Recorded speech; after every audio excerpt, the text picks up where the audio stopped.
This episode is brought to you by Shopify. Forget the frustration of picking commerce platforms when you switch your business to Shopify, the global commerce platform that supercharges your selling wherever you sell. With Shopify, you'll harness the same intuitive features, trusted apps, and powerful analytics used by the world's leading brands. Sign up today for your $1 per month trial period at shopify.com/tech, all lowercase. That's shopify.com/tech. This episode is brought to you by Experian. Are you paying for subscriptions you don't use but can't find the time or energy to cancel them? Experian could cancel unwanted subscriptions for you, saving you an average of $270 per year and plenty of time. Download the Experian app. Results will vary. Not all subscriptions are eligible. Savings are not guaranteed. Paid membership with connected payment account required. Hey guys, welcome to this week's podcast episode. Really happy new year. And we are live streaming on so many different platforms. And we thank you for your time and attention. Today, I've actually got a very interesting guest for you today, Shanti Hershenson. And she is actually a teen author. She's actually written 26 books, 13 published. You can all check it out on Amazon in the links. And she is a prolific author, writer. And today's talk is going to be all about being prolific and talking about writing across genders, balancing act, leveraging social media. She's actually got over 50,000 followers on TikTok promoting her books and just life in general. So, as well as responding to the haters and the critics. So, Shanti, welcome. Thank you so much for having me. Yeah, this is a business podcast and you've had success at such an early age. Most of my guests, they're in their, 30s and 40s, but you've done it, you get it. You're the generation that gets it. Set the stage for what you do, your work, and we will dive right into the conversation. Yeah, of course. Obviously, my name is Shanti Hershenson, and I'm a teen author. Ever since I was 12 years old, I have been self-publishing professionally using Amazon's Kindle Direct Publishing. And over the years, I've really established this online community and a pretty strong readership. It was not honestly where I was expecting at all. Just the more I wrote, the more I really wanted to share my stories with the world. And that kind of transformed into learning more about the business side and learning about marketing and promotion and advertising. And just from there, I've just grown into this really cool career that I just want to do for the rest of my life. Yeah. And so what's interesting is I always love to ask authors and just people early beginnings and what prompted you to just start becoming an influencer at an early age? Share with us what inspired you and what motivated you. So I started writing my first book in the middle of the pandemic and I was stuck at home and I was really bored and I had just nothing to do. And I was like, I want to create something. So I started writing this novel. It's called Biounlock. It ended up being so long that it was split into 3 books and the first 2 have been published. The third one is still in editing. And I don't really like those books because they're so old and I feel like I've written so many better ones, but those were that's the beginning. And originally, I didn't even think I was going to publish it. What happened was as I wrote and I was putting so much time into the book that I was like, when I'm done, what am I going to do? And because I really love writing. And even if there was no one to read my work, I would still write. But it is a great feeling to have other people read it. So I started researching publishing. And then as I was writing, I would look into all the cool possibilities. And it just appealed to me more and more. And also, I didn't even know what to do. And I was so I started my Instagram account. And that was my first big kind of marketing thing where I would make these Instagram posts and I would try to promote my book. And I also noticed how TikTok was really rising among authors and readers because this was now around, I would say, 2020, 2021, where book talk was becoming this thing. And that really changed the publishing industry. So I believe it was in July of 2021, and I was 13 years old, and I created my TikTok account. And I was really, for some reason, against TikTok for marketing. I don't know why. I just didn't think I could do it. I was like, oh, this is probably a bad idea. It's TikTok. It's a dancing app. But what I realized was actually it was one of the biggest things I've done. And that's currently my most followed social media platform. I have 60,000 followers on there. And I've met so many people through TikTok. I've had so many books just blow up. And honestly, it completely changed my career.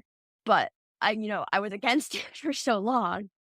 And just from there now, I've just learned all these new things about marketing. And I do a lot on TikTok. I do a lot on Instagram, but I'm also expanding too. And that's been really cool. Oh, Yeah, one of those things is you mentioned is basically I had mentioned that the young generation, millennials started the trend, but the Gen Z and now Gen Alpha, they just get it. They understand that a job's not going to be there, government's not going to be there, social security is not going to be there. So you have to go onto these platforms to promote yourself and influence people and build your community and your tribes. Share some insights on how social media, particularly you mentioned TikTok, there's others as well, can be effective tools for authors to market their books and connect with their audience. So I think TikTok there's a really good variety of people like on TikTok. For example, I've seen there's like adults on TikTok, but the main demographic is teenagers. So for me, I write a lot of young adult books. And of course, my ideal reader probably has TikTok. And then what I can do is I research a lot of trends. I look at what other authors are posting and I see what kind of books are trending. And that I would say that doesn't affect what I write too much, but it does affect how I promote it. Where, for example, if one of my books has a romance plotline in it, maybe that's not even like the main focus of the book, but if there's romance in it and romance is what's trending, then I can make videos promoting that part of the book. Or one thing that's really popular on TikTok is the aesthetic of books. And you just get a bunch of images from Pinterest and you have them move really fast and you show the tone of your book. And I don't know if that's still as popular now as it was in 2021, but of course you can do that with literally any book. It doesn't have to be a romance book. It doesn't have to be a fantasy book. So really being able to like research what's working and what the audience likes. And I think TikTok really allows you to do that really nicely. Otherwise, what you can do is you can just post a bunch of different kinds of videos. For example, one thing I do is just general TikTok trends. It doesn't even have to be about writing. It can be anything. And I try to make it about my book somehow. And sometimes that's really tricky and sometimes it's really easy. Of course, I can't do a TikTok dance holding my book. I feel like I've seen that, actually. I don't do TikTok dances, though. But there's other things you can do where if there's a trend where you're like telling a story, you can tell the story of your book, if that makes sense. And then otherwise, just making a variety of posts, then you can see which ones do really well. For example, I noticed that there's a type of post I do where I share like how many books I've written and my age, and then I share what the video is about. So for example, the video I posted last night was like, I'm 16 years old and I'm preparing to publish my 17th book. This is the official synopsis. And that's a kind of formula that really hooks people in. So really what you have to do as an author, or really any person who's in business and you want to promote on TikTok, is you just have to see what's working with your audience and then just what's working with TikTok in general. Whoa. Landing an account this big will totally change my landscaping business. It's going to mean hiring more guys and more equipment and new trucks for the new guys to drive the new equipment in. I don't know if I'm ready. You can do this, and Ford Pro FinSimple can help. Our experts are ready to make growing pains less painful for your business with flexible financing solutions that meet the needs of your business today when you need them. Get started at fordpro.com/financing. Feel your max with Brooks Running and the all-new Ghost Max 2. They're the shoes you deserve, designed to streamline your stride and help protect your body. Treat yourself to feel-good landings on an ultra-high stack of super comfy nitrogen-infused cushion that takes the edge off every step, every day. The Brooks Ghost Max 2. You know, technically, they're a form of self-care. Brooks, let's run there. Head to brooksrunning.com to learn more. Yeah, one thing is I noticed about the younger generation is they're able to leverage technology and kind of they're able to get these micro trends and they're basically really fast paced information. Everything's moving at Twitter speed and they're able to leverage that for marketing and promotion and more visibility, which also brings me to my next question is because now teens and people in their 20s, they figure out TikTok and Instagram and YouTube, all these platforms. And some of the questions I get from my colleagues' kids are they don't want to waste $500K on education. They can leverage their experience. What is your plan in terms of further education? Are you planning to do other things or are you going to be a influencer creator because you've had so much success early on? I definitely really want to balance both because I think going to college and getting a degree is something that's really helpful in case also it's like something you can fall back on, but it's also like the experience I really want. I do think when I go to college, I'm going to study something writing related, whether it's like creative writing or screenwriting. I also really like screenwriting and like writing films, so I'm not as good at it as I am with novels. But I don't know if I would ever major in English because it's just a lot of reading and I like to read, but I don't like reading the books they assign for school, if Yeah. that makes sense. But I do think like creative writing, because there's always something you can learn. For example, I took a creative writing class my freshman year of high school and I was like, I already know a lot about writing. I don't know what I'm going to learn. And then I end up learning like a lot from it. So I think that's definitely a class that I would take in college and potentially major in. But I do really want to stick with this and stick with like the marketing and the social media as well as like going to school. Yeah. Like I said, I was talking to Sal Khan one time. He was giving a talk at Rice, and I was, we were talking about future of education because now you can get Khan Academy, YouTube, podcasts, all this information. But he said the value of the education, what you said, is the network and the environment you surround yourself, and you're around these fantastic cutting edge ideas, and that may be and you're in these networks, and that may be the value of is like basically you're paying to get in these networks. The other question I have is how do because I've leveraged AI, but how are individuals, creators in your generation thinking about ChatGPT, generative AI? How are they planning to use these? I want to get my pulse on what the younger generation is doing.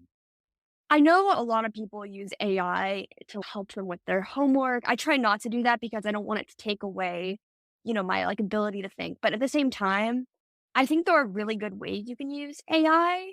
Mm-hmm. There was something I did the other day. I'm trying to remember because I did use it like effectively in a way that's not like, stealing it, like not, taking away like my ability to think. Yeah. But you can definitely use it. Maybe one thing I did is I actually just for fun, I had it try to write an essay. And I don't think right now ChatGPT has the ability to write efficiently. There are a lot of people that are going to argue with me on that. But what you can do is you could use it to give, for example, maybe give you a writing prompt. And I know a lot of people do that. But of course, you can just, there are ways you can already generate writing prompts that are like unique. But it's definitely something to experiment with. Actually, one thing I did as I had it, you can generate images. And I had it generate the faces of my characters so I can better picture them. And I think that was a really good use of it.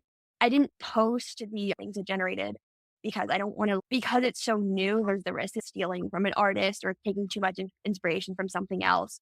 But just using it personally to be able to help inspire you is really cool. And I think you can also do it to like generate book covers. Again, like I'm a little worried that could potentially be unethical at this point, but of course in the future it won't be. But it's really good for the inspiration of just like seeing what it could look like. Yeah, ChatGPT's come a long way, especially beginning of last year was very clunky. And then towards the end of 2023, it's actually made dramatic improvements. It's almost like an assistant. Yeah. And there's going to be like intellectual property rights. There's going to be disinformation.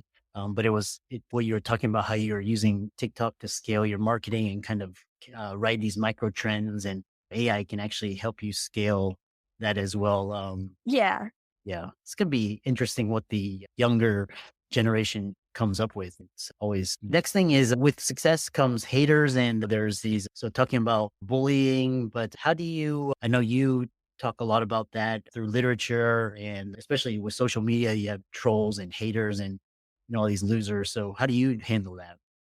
So especially, to begin, like on social media, there are a lot of people who are just going to not like you for being you. For example, I have a lot of people comment on my post and they're like, you didn't write that. You didn't write those books, and they'll accuse you of all this stuff. And really the only thing you can do is just ignore it. And I tell that to so many people. Basically every author I know has dealt with some kind of online troll or maybe a negative review that just is mean. Yeah. And really I like almost like laugh at it. That didn't mean me to say, but it's true, is you just have to ignore it. And honestly, I feel bad for the people that troll others online because often I think it just comes from a place of jealousy. And if you can understand that, then you can just let it just ignore it and just let it happen. Sometimes if I find, I don't actually get like that many mean comments online, but if there are, I just delete them. I don't need to see them. No one else needs to see them. That can just stay with the person who wrote it. And then as for like in-person bullying, which I write a lot about, especially with like in school, I've always found that writing has been really like cathartic for me, and it's been really healing. And I think those words are just synonyms of each other, but I always use it as a way to cope and get through my issues. So being able to write about like my own experiences and like subtly incorporate them in my books has really helped me. Yeah. It's interesting because I've had a podcast guest earlier today, and she was talking about the same thing. Like the haters, they come from a place of they haven't done what you've done. And then you look at them like 1 year later and they're still doing the same thing. So they just go nowhere. Just like I said, I just delete or just don't respond to their comments. It's very easy. Yeah. Somebody. Yeah. So we're towards the end of it. You've written various genres: science fiction, fantasy, historical fiction. And how do you navigate challenges in writing in different genres? What is your creative process, and like what drives your interest? I'm just curious how people use their creative process. I'd say every genre has its own struggle. For example, I wrote a high fantasy novel last year and I was just trying to create and shape this whole new world was so challenging. But when I was done, it was like beautiful. And then, for example, the book I'm writing right now is a very high school contemporary book that highlights a lot of social issues and really finding ways to balance all these issues and keep the characters still acting like teenagers because they are. And I think that's a good struggle for the contemporary genre. But overall, they're not issues that prevent me from writing in the genres. And I think I really want to write everything. I really want to write like historical fiction at some point. I got to do more fantasy. It is a challenge. But, and then in terms of my process, what happens is I'm always writing a book and I'm always editing a book. And Mm, it's a little hard for like to explain at first. But what I do is I have a first draft and I have an idea for a book. And then I write that first draft. That usually takes around 1 to 3 months. It depends on whether or not I'm in school and how long it is and how much time I have and how like quickly I'm writing. But once I'm done with that first draft, I always set it aside because I think if I jump back right into it and go right to the start, I'm going to miss a lot of errors that I might not notice. Whereas if I like take a break from the book, I'll notice it a lot more and I'll be able to really read with a new perspective. And then I'm also at the same time, I'm editing a book and I do multiple rounds of editing. It can be very challenging. And I don't edit every single day. I edit on the days that I meet with my writing coach because then we can really read through it and look for plot holes. But I always do a few rounds and then she reads through it. And then sometimes I'll go through and read it one more time if I want to. Sometimes I don't. It depends on how long the book is and if there's anything I'm still like unsure about. And then I set a release date for the book and I do all my marketing and I go back and I'm writing another book and I'm editing one and it keeps going. yeah. Then because I like to evaluate risks, especially with these distribution channels. And there was talk, I think last year, they were saying they're going to ban TikTok, or a lot like my niece's university, you're not allowed to access TikTok through the university Wi-Fi. So how are you hedging? Because you get a lot of views and you market your book through TikTok, which is very powerful. Like if you create a viral post and it can get millions of views and downloads, all of that. So what do you do if TikTok goes away or changes the algorithm or banned? What are you thinking? So I try to use TikTok as a tool, but I think definitely when I was in middle school promoting my books, I relied a lot more on TikTok than I do now. Uh-huh. So right now, what I'm doing is I make my posts on TikToks. I experiment with TikTok ads. But what I also try to do is I try to find other methods of marketing that aren't at risk of being banned or it not working. And from there, I find that if I have multiple different outlets that are getting me book sales, for example, I do a lot of like newsletter promotions and I've started experimenting with Amazon ads. Then what I find is that overall TikTok brings in a lot of sales, but if I lose it, it won't be a like detrimental blow to my career and I'll still get sales and I'll find a way to overcome it. And how are you leveraging communities? Because, a lot of book creators, they leverage communities now. There's like Facebook groups and there's Patreon. There's, especially for writers, there's Substack, Medium, email newsletters, all of that. What I've noticed is the biggest community that's really supportive and like interested in my books is other teen writers. So what I did, and I started a Discord server when I was in 8th grade actually, and I'm in 10th grade now. Yeah. So it's been a long time. And what I do is it has around close to 1,000 members now. And it's all people who are like writers and teenagers. And they're very supportive. Of course, we buy each other's books and we promote each other's books. And that also definitely gets a lot more sales. As well, I try to be pretty active on my social medias. For example, I respond to as many comments on my platforms as I can. And I get a lot of DMs. I think I have 30 message requests on TikTok right now. And Mm, I try my best to answer as many questions as I can. Although a lot of the time there are questions that maybe I don't know how to answer, maybe like I don't have the time to. But if it's like a really creative question, then I'm going to respond to it. But if it's something that maybe could be Googled or is not like an imminent question from someone, then I might have to wait to respond to it because, of course, I can't spend all my time responding to people. But I yeah, do try to respond to as many people as I can. And if people comment asking for tips, I'll also try to respond. yeah. And how do you balance social media, fame, celebrity, and safety, especially such a young entrepreneur as yourself? I have to be really careful online with who I'm talking to, and I try to be aware of who's talking to me online, and if something they say make me uncomfortable, which has happened. I've had people say things, and I'm like, I don't really like that. Mm, And if that happens, I will often just block people. mhm, I've had sometimes there's like these random old dudes that'll message you, and mm. they'll be like, "Tell me about your books," and you gotta respond. But then as soon as it starts to get like a little creepy, I'm just like, "Nope, I'm out."